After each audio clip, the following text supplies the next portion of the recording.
refreshing to see the Supreme Court fall on the right side of this issue.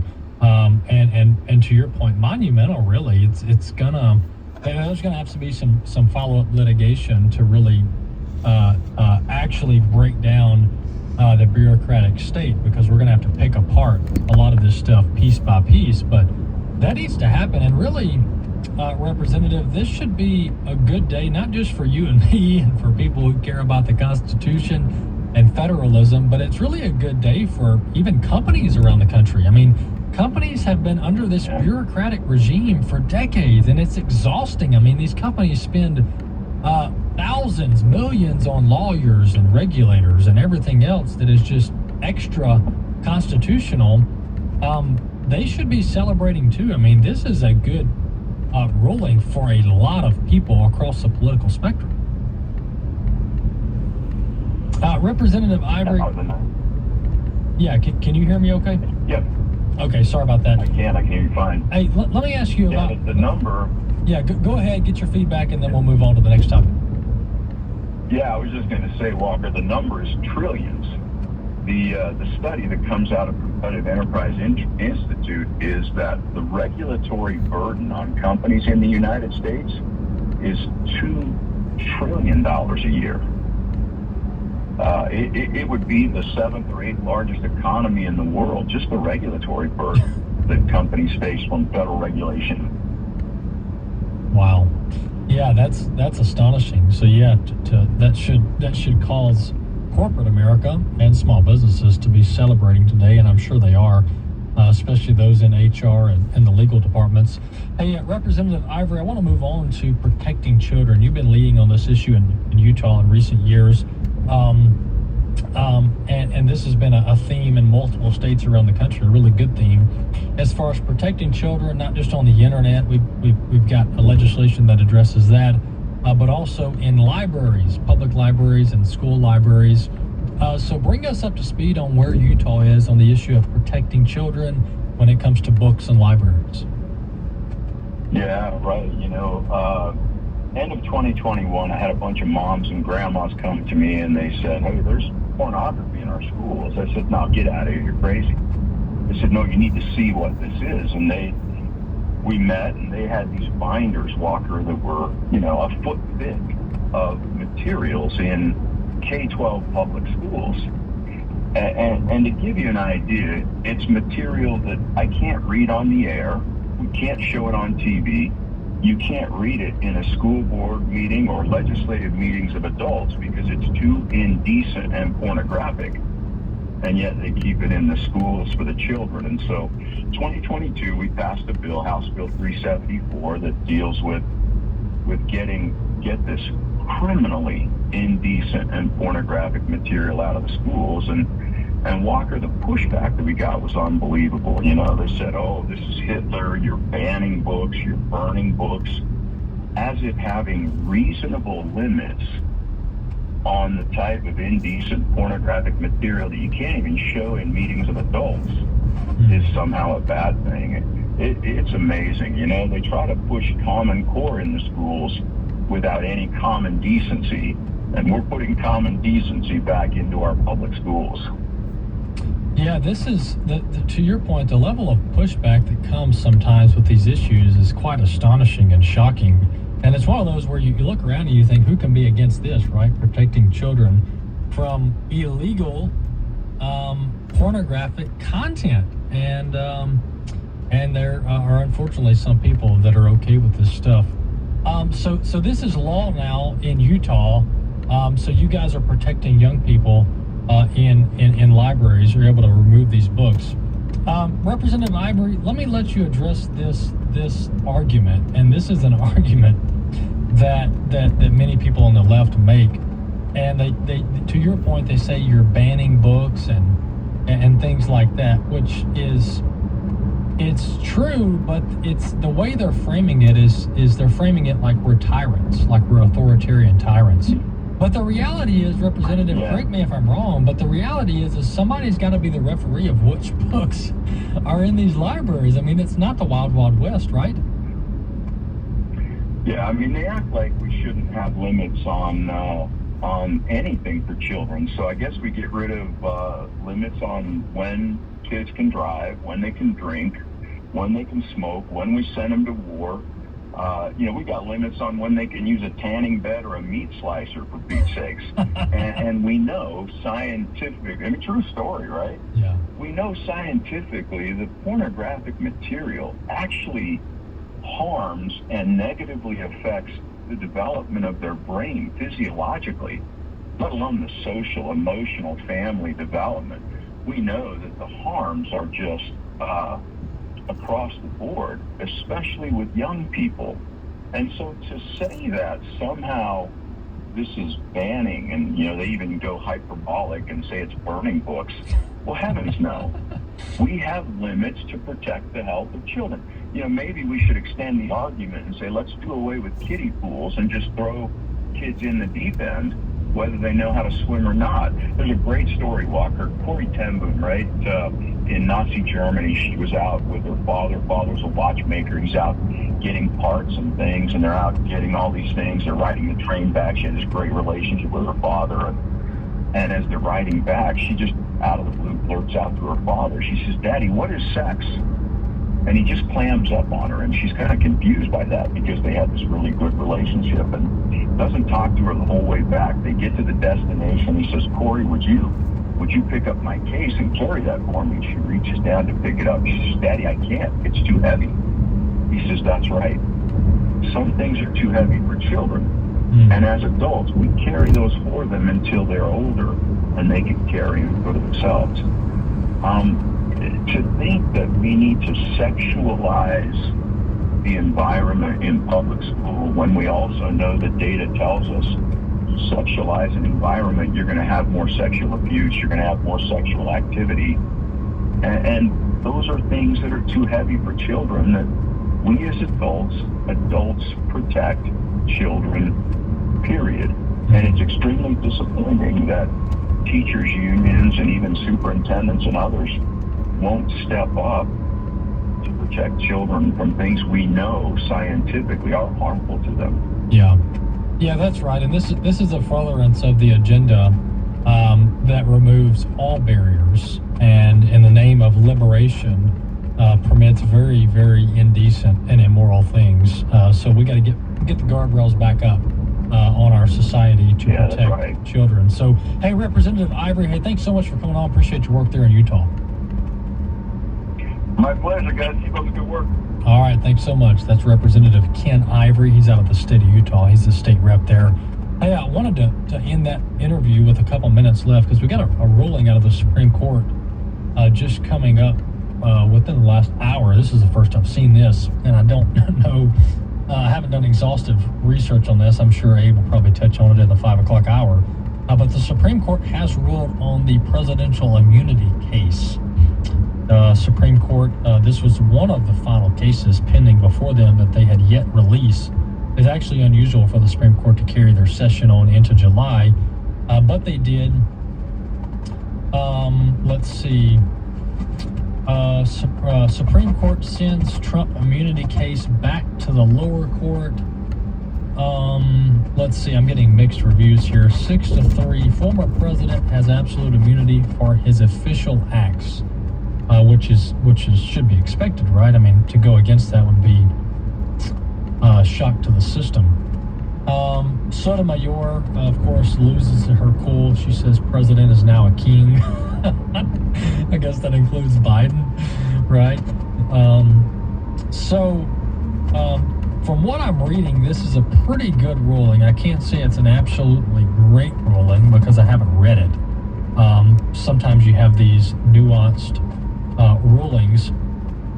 But let's read a little bit into this. Let's see. Pelosi is freaking out. Maybe that's a good sign. I'm on AP trying to find a decent review. What I'm going to do, folks, I'm going to do a little bit of research during the break. We've got the music here going. And before we jump to our next interview, I'm going to give you probably a 60-second Cliff Notes version of the Supreme Court ruling out just now on presidential immunity, which affects President Trump's case. Very much so affects President Trump's case, dealing with documents, but more specifically with the rally in Washington, D.C. On January 6th. Jack Smith was going after the president on that as well. So we'll bring that back to you here in just a few minutes. Stay tuned here on AFR.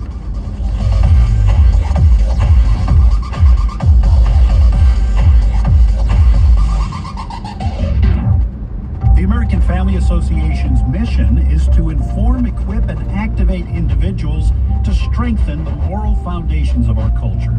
We also support the church. Our goal is to be a leading organization in biblical worldview training for cultural transformation. AFA aims to evangelize the lost and disciple the believer.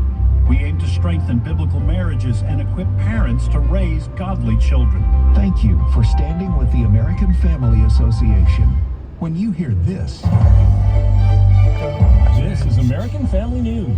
You know what follows is the truth. Your news from a Christian perspective. Hundreds of teachers are going to have to walk into that school building and they're forced to swallow political ideology that in many cases violates their very faith and conscience. If you miss it at the top of the hour, American Family News podcasts are available at afn.net and sign up for our daily news brief at afn.net. You know, a lot of times you have to choose between something high quality or something that saves you money. But if you could get both, why not? Especially when it comes to healthcare, and that is MediShare. You get both. Many families save $500 a month with MediShare, and that's huge. But it's also true that people wind up way more satisfied too. The member satisfaction rate for MediShare is double that of the typical health insurance plan. Double. That's because MediShare works. It has for more than 30 years. It's a community of Christians who have shared more than $5 billion of each other's bills. People love having telehealth. They love the huge PPO network. So, yeah, really, you can save a ton, like it better. Imagine being happy with how you're taking care of your health care. So if you're self-employed or part of the gig economy, or you just want a plan happy with, you can call right now and get a price in 2 minutes. Here's the number. Just call 833-44-BIBLE. That's 833-44-BIBLE. 833-44-BIBLE. Rebecca grew up in a Christian home and trusted Jesus at a very young age. But the teenage years brought doubt and turmoil to that budding faith. Maybe Rebecca's story sounds familiar to you. Hi, I'm Mark Gregston with Parenting Today's Teens. As Rebecca got older, doubt started nagging at the back of her mind. Those questions, along with an attitude from her parents that she described as judgmental, led her to conclude that this whole faith thing was actually bogus. That's a conclusion no parent ever wants to hear from their child, but Rebecca's story is all too common among teens today. Ultimately, God is the one who will plant the seeds of lasting faith in our children's lives. As their parents, we can still do our best to prepare the soil by being constant sources of love and support, not judgment. Sign up for Mark Gregston's weekly newsletter article or other free resources at parentingtodaysteens.org. This is At the Core on American Family Radio with your host, Walker Wildman. Welcome back to the Core. Walker Wildman here. Hey, before we jump to our next guest, I want to read. This is from the American Thinker. It's one of the more reputable sources I could find in this short time frame on this presidential immunity case that just broke. The headline from Andrea Widberg. She wrote for the American Thinker that the Supreme Court's decision about presidential immunity is good and good for Trump, she stated. She went on to state that I've now read the decision in Trump v. United States, admittedly not deeply, but superficially enough to grasp the main points. Therefore, I feel safe saying that the decision on presidential immunity is entirely appropriate and consistent with the Constitution, precedents, and logic. I can also say, this is from the writer here, that the dissents are a joy if you like reading things that are unhinged, paranoid, and poorly reasoned, even with the four corners of the ideological and mental universe. Then she gives an overview of what led to this point. But in the bottom line of this summary, she cited Roberts, and he stated, in conducting the unofficial inquiry, Roberts added, courts cannot consider the president's motives, nor can they designate an act as unofficial simply because it allegedly violates the law. Turning to some of the specific allegations against Trump, the majority ruled that Trump cannot be prosecuted for his alleged efforts to, quote, leverage the Justice Department's power and authority to convince certain states to replace their legitimate electors with Trump's fraudulent slate of electors. So the court's basically saying here, when the president does things, even though you may not like it, that doesn't make it illegal, which is sounds like a case that Abraham Hamilton III, myself, and others made post January 6th, is you may not like the things that Trump was doing when it comes to appealing the election results and challenging them, but it doesn't equate to illegality or specifically criminality.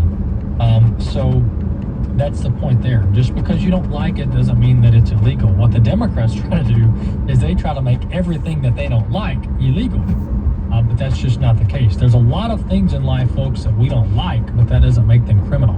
And that's what the Supreme Court is affirming there with the presidential immunity case ruling. So we'll cover that maybe more later on another day when I have more time. But American Family News will be covering that, AFN.net. Jumping to our next guest, Noelle Kahan is with us now. She's running for a representative in the state of Georgia, state representative in District 81.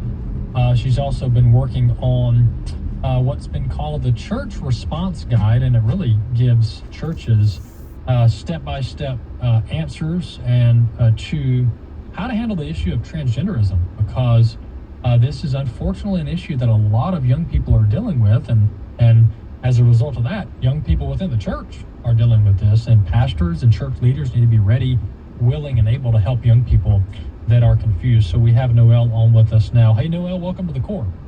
Thank you for having me. So excited to be with you on this momentous day. Yes, very much so. A lot of breaking news, and the Supreme Court is stepping in and doing the right thing, which is a good thing here on this case.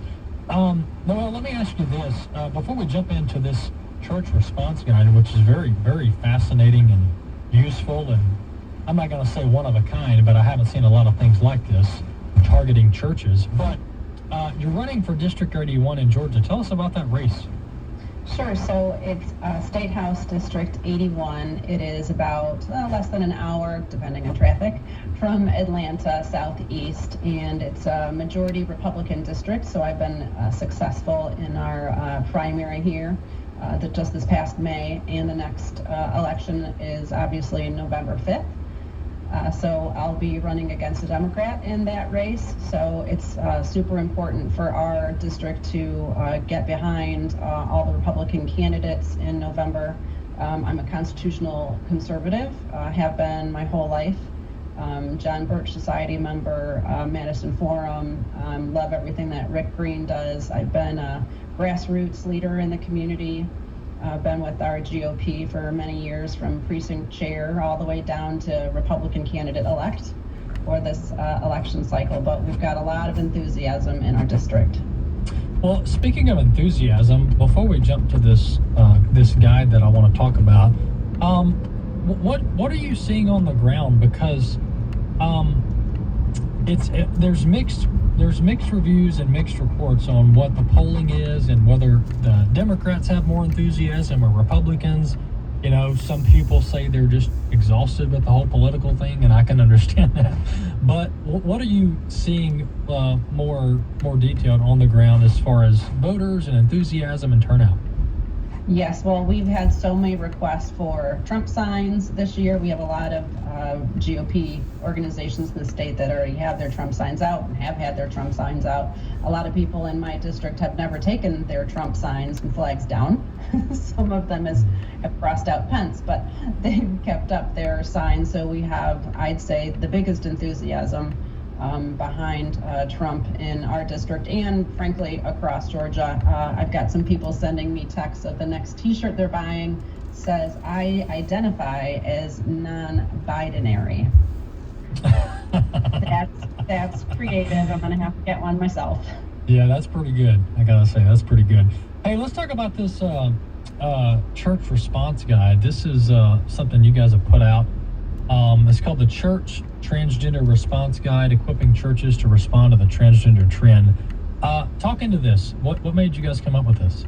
So our law firm is called Child and Parental Rights Campaign. Here in Johns Creek, we're in 4 other states. Just hired our newest attorney out of South Dakota. We offensively defend parental rights and kids against the harms of gender identity ideology, which has just swamped our culture. And our kids, of course, have fallen prey. And the parents also, they've been bullied by the media, by doctors, by their own schools, that if you don't affirm this false gender, opposite sex gender of the child, then somehow you're going to be culpable in some harms that may befall them. But we know biology is binary, right? There are only 2 sexes. Then they've conflated the word gender, which we know historically was for grammar and different languages. From the little bit of French that I do remember back in school.